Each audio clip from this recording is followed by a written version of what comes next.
ইরানের সর্বোচ্চ নেতা আয়াতুল্লাহ আলী খামেনির জানাজায় উঠল ডোনাল্ড ট্রাম্পকে হত্যার স্লোগান। জবাবে ইরানের বিরুদ্ধে কঠোর হুঁশিয়ারি দিলেন যুক্তরাষ্ট্রের প্রেসিডেন্ট।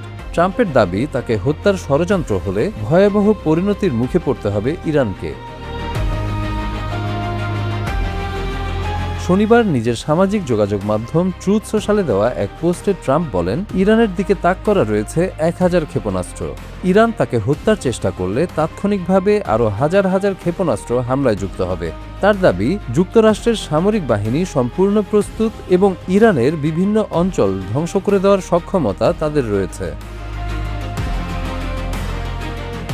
যুক্তরাষ্ট্রের সংবাদ মাধ্যমগুলোর প্রতিবেদন অনুযায়ী এর আগে ইসরায়েল ওয়াশিংটনকে সতর্ক করেছিল। দেশটির গোয়েন্দা তথ্য বলছে, ট্রাম্পকে হত্যার জন্য ইরান নতুন ও নির্দিষ্ট পরিকল্পনা করছে। মার্কিন সংবাদ মাধ্যম CNN জানিয়েছে, ইসরায়েলের দেওয়া তথ্য ছিল সক্রিয় একটি পরিকল্পনার বিষয়ে। 2020 সালে যুক্তরাষ্ট্রের ড্রোন হামলায় ইরানের শীর্ষ সামরিক কর্মকর্তা কাশেম সোলাইমানি নিহত হওয়ার পর থেকেই ট্রাম্পের বিরুদ্ধে প্রতিশোধ নেওয়ার হুমকি দিয়ে আসছে তেহরান। এই হুমকির পর নিরাপত্তার কারণে যুক্তরাষ্ট্রের গোয়েন্দা সংস্থা ট্রাম্পকে বিমানের পরিকল্পনাতেও পরিবর্তনের পরামর্শ দিয়েছিল বলে জানা গেছে।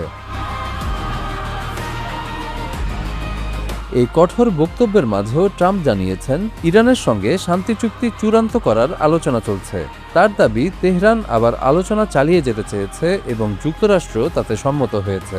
তবে তিনি স্পষ্ট করেছেন, ইরানের সঙ্গে থাকা যুদ্ধবিরতি আর কার্যকর নেই।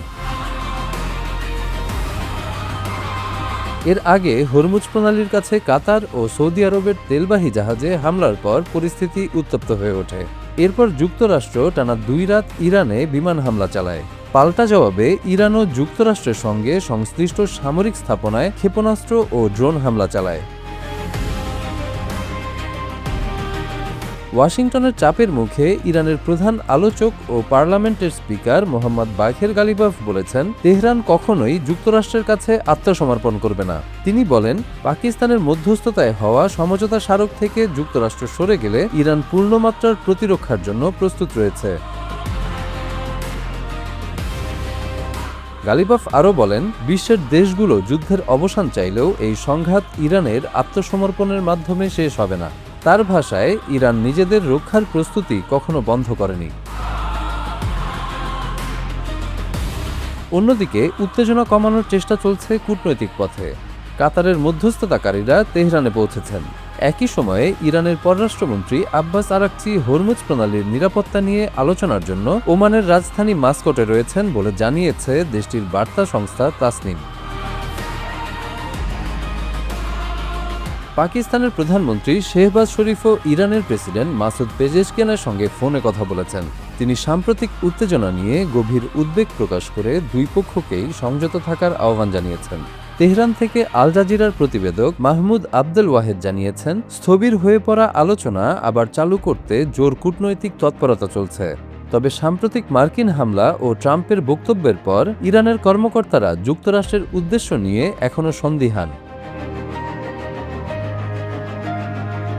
ওয়াশিংটন জানিয়েছে, চুক্তিতে পৌঁছাতে হলে ইরানকে পরমাণু কার্যক্রমে সীমা মানতে হবে এবং নিজেদের পারমাণবিক উপাদান হস্তান্তর করতে হবে। দুই দেশের মধ্যে আলোচনা চললেও সাম্প্রতিক সামরিক উত্তেজনা ও পাল্টাপাল্টি হুমকির কারণে পরিস্থিতি এখনও অনিশ্চিত।